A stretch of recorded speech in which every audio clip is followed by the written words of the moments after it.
Guys, how are you all doing? Lot of stuff going on in the cricketing world of late. Let's take a glance of everything that has happened so far in the coming 2 weeks. Let's take a small glimpse on what has been going on and who are those players who have stood up and how the teams are progressing currently in the different formats. So first, of course, we had the India South Africa the 4-match T20 series, which everyone were looking forward to. And all I can say is India, when it comes to the T20 format, they have just found the formula. They have found that positive attitude, and they have really found their players. And they're looking like a very tough team to beat in the shorter format of the game, and definitely showing a high promise to be the top contenders for the 2026 T20 World Cup. Sanju Samson, everyone has been talking about him not getting the opportunities he deserves for the potential, and him itself not performing to that level in the small opportunities that he has got. But now he has capitalized on it big time. Has scored 2 centuries, and he has scored around three centuries in 5 innings, which is incredible. He's showing glimpses of that. Even though it has started late, he's really the person to look forward to, and I'm really happy for him that he has made full use of the opportunity and established himself. And of course, Tilak Verma, I've been telling that this guy is an incredible talent. Whenever I see him play for Mumbai Indians or anywhere, he has shown, even at the international level, he had not proven to the fullest level in the West Indies series he had played before or any other opportunities he had got. But I knew that this man at this young age, the potential that he's shown is really massive, and he's somebody who's the coming generation of cricketers, somebody who I really like, and I always have that thing that he's definitely going to make it big, and it's really wonderful to see him shine at the international level. Again, getting 2 centuries. He's the elegant left-hander and a real class act, and of course he's another amazing prospect. And next we have Arshdeep Singh, of course. He has just got better and better. I think he has really progressed in terms of his skills from the T20 World Cup, that penultimate over. He has done well in the Bangladesh series, and now both with the new ball and at the death, he has been so accurate, and he has just got better and better, and he continues to impress. Then of course Varun Chakravarti, we have been talking about how his opportunities were denied, and finally he's just showing why he can be that spinner, that breakthrough, and that bowler who can come in the middle overs and contain and get those crucial breakthroughs. And he's been a really tough bowler to score against, and he's definitely established himself in India's T20 team. I'm hoping that he gets opportunities in the other formats as well, especially the one-day format. He definitely has potential there as well. And of course, Abhishek Sharma, initially he has been disappointing. I think he needs to be smarter in his batsmanship. He definitely has that ceiling and potential, but he has kind of thrown away his wicket. He has gone too hard sometimes, but yes, he did come back well in the last 2 T20s. But I would definitely expect better for him. There is a lot of competition for the opening spot, so would expect him to do better. And coming to South Africa's side, they were, honestly speaking, the batting department, they were disappointing. Klaasen and Miller, I think their game has really gone down since that final. I can see that little mentally, I can see them little down. They're not playing with the same attitude they were playing with, both of them. And Stubbs, of course, we know we've been telling this, he's a generational talent. He has just scored a test 100 in Bangladesh, now comes and impresses in the T20 circuit. That smartness with which he batted in that second T20 to take his team home from a tough position, incredible. And he's just showing his range of. I see, after a long time, I'm seeing that player like AB de Villiers, who has that versatility across all the three formats, and really the 10 crore retention for him is definitely worth it from Delhi Capitals. This man is really special. And Marco Jansen is someone who came out of syllabus and impressed, because he wasn't up to the mark after with both ball and bat in hand. He didn't give that extra spark, but I can see real improvement in his game, especially his execution and his control he has got over his bowling. And of course the batting, he's really improved in his power game and stroke making. He's really somebody, he's making a name for before the IPL auctions. He's really making a statement, and definitely the owners and the scouts and the team management will be looking forward to him in the coming IPL auction. He has really made a statement. And Gerald Coetzee, as fast as this young lad, showing his energy and that extra pace and his execution. Again, he has also shown good glimpses with bat. He can be that player who can come down the order and play those cameos. and can bowl consistently at high pace of 140 plus, can nail those Yorkers and can trouble batters with the hard lengths with the new ball as well. And he's also somebody who's really impressed. Aiden Markram, again, he has not been living up to his potential with the bat. He needs to, I think he also needs to he's waiting for that knock which will give him that confidence. I think he needs to bat with a more positive frame of mind, and he needs to come out of this bad phase. I think that's what I see in South Africa. Sometimes they kind of, when they're under pressure or they're pushed back, they're not showing that mental toughness to come out of it. And I think that's the only issue with a team like South Africa. They have all the caliber, but they need to be mentally more confident, and they need to push themselves beyond and come out of it. So overall, yeah, India 3-1. The series, it was a good series, but I expected a better fight. India really showing their way, showing their miles ahead in this shorter format of the game. And then of course we had the Bangladesh and Afghanistan series. There as well, Afghanistan, they're just growing more as a nation. They're showing their caliber, the variety of talent that they possess. We have Allah Ghazanfar, who's really been one of the talk of the town with his ability to bowl with a new ball and trouble the batters. He continues to deliver. He did it in the South Africa series, and now he continued it in the Bangladesh series as well. And of course, Rashid Khan has been doing it. He has been consistently delivering. And there is Siddiqullah Atal. Of course, that emerging Asia Cup, he was the highest run getter, and he's somebody at 21 years of age showing that Afghanistan, they are showing their variety in the bowling department, that their batting department has to still come together if they really have to compete at the highest level. And Siddiqullah Atal might be the answer. He scored good 20s and 30s, but he couldn't convert. But he's definitely someone to look forward to in Afghanistan cricket when it comes to bat in hand. And their attitude and their smartness they are showing in their game. I think Jonathan Trott has really made a difference to them and has got a good game sense out of them. I think I'm really impressed. They're very clear on their strengths and weaknesses, and they plan themselves accordingly. And Afghanistan cricket's growth is something really incredible. Soon the time will come that they will definitely be competing at the topmost level. And of course, Allah Ghazanfar is that name. Definitely the IPL auction, his name will be one of those names to look forward to in the youngsters category. And now, of course, we even had the West Indies England series, the ODI series. I think West Indies have slowly, they are finding that core. Like what they were lacking, they were not finding a consistent core of players that they can back. I think Darren Sammy has kind of been able to assemble that core. What they need to do now is to get show that consistency, which there is a slight progress. Of course, Shafin Rutherford, that Sri Lanka series, the way with which he batted on those turning wickets, he just shown what an incredible talent he is.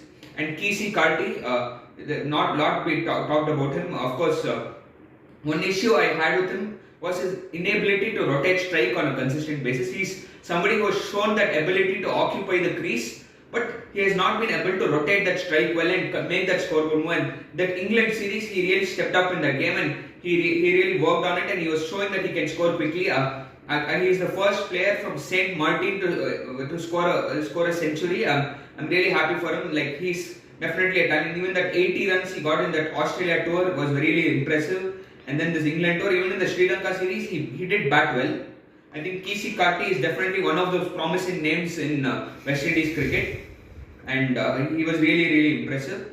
And one more person who really impressed was Matthew Ford. His ability to hit those hard lengths, it was really good at 22 years of age. He's somebody who's showing that promise for West Indies in the fast bowling department. So again, that is a good sign. I think overall the ODI series is good, but we expect better for them in the format that they always known to dominate, especially with the consistent run they have had since Darren Sammy's takeover. The T20 series, we expected better performance from them. I think they were not up to the mark with bat in hand. They were going in too much of a greedy approach. They could have batted smarter, especially those times. Even though the toss didn't go in their favor, and they knew that the conditions were harder initially, they could have batted with a smarter game sense. But they were disappointing with the bat, and unfortunately, their bowlers didn't have those runs on the board.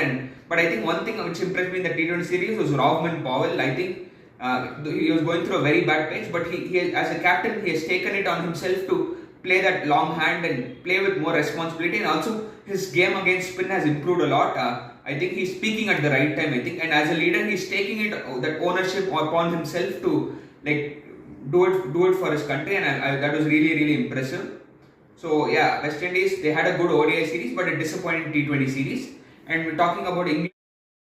I think Phil Salt showed that extra dimension that there was an issue with him adapting to the longer format of the game. He was going too hard initially, but he was able to adjust his mindset to ODI cricket. He played a very good knock of around 80 odd runs. That was pretty good. And of course, he has been ruling in the Caribbean. He has been having a very consistent run, around 3 centuries now in the Caribbean, and of course he got that century which he got in the T20 series as well. And one more thing, a youngster who really impressed was Jacob Bethel. He's at 21 years of age. He's showing very impressive maturity. I think he has definitely made a good name for himself and shown that he is the future of England cricket. And definitely the IPL owners will be looking at his name as well as one of the promising youngsters. And I'm really impressed. Like, even at this young age, he has batted with real smartness. Even in the Australia series at home, and now in this West Indies series, both in the ODIs and the T20 as well. That third T20 he played a very good knock. The fourth T20, and he can bowl some part-time spin as well. I think he's a very useful asset for any team, Jacob Bethel. And of course, the return of Josh Butler. He's been off the game for 4 months, but he's showing that he's as best as he can ever be. At 83 in the second T20, he's shown that it looks like he has been regularly playing. He's just shown that whatever it is, even though he has been off the game, he is here, and his talent, his form and his ability has not gone down even a single bit. So Josh Butler still continuing showing that good form is another positive sign for England. So overall, yeah, I think England West Indies was also pretty interesting. And now let's go on to the next, which is of course we can go on to the Sri Lanka New Zealand series. New Zealand, after the historic whitewash against India at home, they had gone with a younger team. They wanted to test their bench strength and their upcoming talents. And I think overall, you see with that new team which they had got, they did do pretty well. I think I wasn't that disappointed. The first T20, you can say they were kind of outplayed, but at second T20, the character which is, I think New Zealand, when it comes to New Zealand, it's the character that they show, that even when they are pushed on the back foot, this is what South Africa should do. Like, even when they are pushed on the back foot, they need to fight it out and be strong. I think that's what Santana, the way he led the side to defend 108 against Sri Lanka on their home. The run that Sri Lanka has been having, it was really amazing. I think the spinners bowled beautifully. And I think Michael Bracewell has someone who was a forgotten name. I think he's slowly coming back and showing that he's still there, and his performance has been pretty impressive. Will Young, I think he's somebody who's shown his ability to apply himself on tough wickets, especially on turning wickets. He did it in the India series, won the man of the series. He continued. I think one thing he will be disappointed is he couldn't convert those starts both in the T20s and ODIs, but he has shown that application, the comfort with which he batted on those, again, this turning surfaces in Sri Lanka was really good. And other players, they showed glimpses. I think Foakes, he showed glimpses with ball and bat. He bowled pretty well in the T20 series. And then of course Mark Chapman, he played a very good knock in the second ODI. That knock of 76 was pretty impressive. And I think the spinners have been doing a pretty good job. They're fast bowlers, they're learning. I think the approach they showed in the ODI series wasn't impressive. I think they were going too short at the Sri Lankan batters, and Sri Lankan batters now at present are pretty good against the short ball. Their approach has not been up to the mark, but the spinners have done well. And that second ODI, definitely they would have sensed a missed opportunity. They were completely, the game was on their side. Maybe they should have closed it. They would be disappointed, but overall, with a young team, they have again shown pretty impressive character. And Sri Lanka under Sanath Jayasuriya, they have been having a very impressive run. They have won 5 series now this year. They won a test in England. Even that first test, it was looking like they could pull it off. Maybe if they had a chance, they could have even won a test series in England. So Sanath Jayasuriya has really transformed this team. That attitude with which they play, the positive mindset with which they play, the fear, they're showing that fearlessness, and especially one department where I see improvement in Sri Lanka is their fielding, especially that the way they hold on to their tough chances, and their ground fielding has really shown massive signs of improvement. I think he has really brought a good positive attitude into the camp. That's what someone like a Sanand Jayasuriya is shown that he can really make a difference. He has brought his positive attitude towards the game. He is able to reflect it onto the team, and that is what a good coach does. And I think really Sri Lanka are really coming up really well, and definitely they are not a team to be taken lightly. They are really coming up from being down for a couple of years, a slight bad time. They are really coming up. So that was again pretty impressive. So yeah, and of course Australia, Pakistan pulled off a historic ODI series win in Australia after around 22 years. Yes, you can say Australia didn't play with their complete A team, but you can see that their future, their generation, they're not able to, like, especially Jake Fraser, McGurk and Matthew Short, they need to be a little more sensible, especially in the longer format of the game. They're just slogging it too hard, and Maxwell and Marcus Stoinis, though with a lot of experience, they have not been able to carry the innings well of late, and that is some concern. Their middle order is pretty inconsistent at present, and that will be a concern for Australia, and that is something they will be looking into. And Haris Rauf on Australian soil is just a different breed, man. That guy, he just enjoys in Australian conditions, and he really made life really hard for Australia. And good thing for Pakistan is their fast bowlers are coming in better rhythm after the disappointments in the tests of late, and a lot of concerns regarding their pace and their fitness. They have shown better signs. Shaheen Afridi, Naseem Shah, they have come back well. They have been more accurate. They've got their pace back as well, which is good signs. Their batting, as Saeem Ayub, he has been underperforming, even though he has got opportunities. But now he has shown that he's shown glimpses that he's really has it in him, and he is definitely a youngster worth investing on. And Rizwan's captaincy is pretty good. I think I was really impressed with the captaincy. He's very positive minded approach. Someone who's again somebody who thrives on tough situations and looks to push his team to come up on the situations. And Rizwan is definitely a good choice for leadership. But when it comes to the T20 series, I think their the power game in their batting has to really improve a lot. Their inability to clear the ropes is clearly visible. They try to play the big shots, but they're not able to time it or take it across the boundary, and that is something they will have to work on with the T20 World Cup coming up. They'll have to develop their power game, like how Shai Hope or he was somebody who was not known for that, but he has come up, pushed himself and worked on his power game, and now you can see he's definitely one of a very, very valuable T20 batter. So that is something Babar Azam or Rizwan, they need to work more and improve that ability to score quickly. That would make Pakistan a better side. So overall, yeah, Pakistan as well are showing glimpses of coming back. Sri Lanka are really on the up. West Indies, you can say not fully consistent, but they are showing glimpses. South Africa, it's more to do with it's more of a mental thing. I feel like they always have it in them, but they need to be more positive mentally, in my opinion. England in ODI cricket, they need to find smarter approach. That this bang on approach is not working for them in ODI cricket. They need to. I think they have the players, but they need to be smarter in their game. T20s, they are definitely up there. And of course, India, when it comes to the T20 format, they're just showing that they're really at a level higher, and it's really, when it comes to the shorter format, really good signs. So overall, definitely a lot of things happening. There are ups and downs with all teams. It is going to be more interesting. The BGT coming up, and of course we have West Indies, Bangladesh, Sri Lanka, South Africa. A lot of Test cricket, especially coming up, and lot of cricket to look forward to. A lot of cricket going on in the world. It's going to be jam packed and very exciting for cricket lovers, and I'm looking forward to it.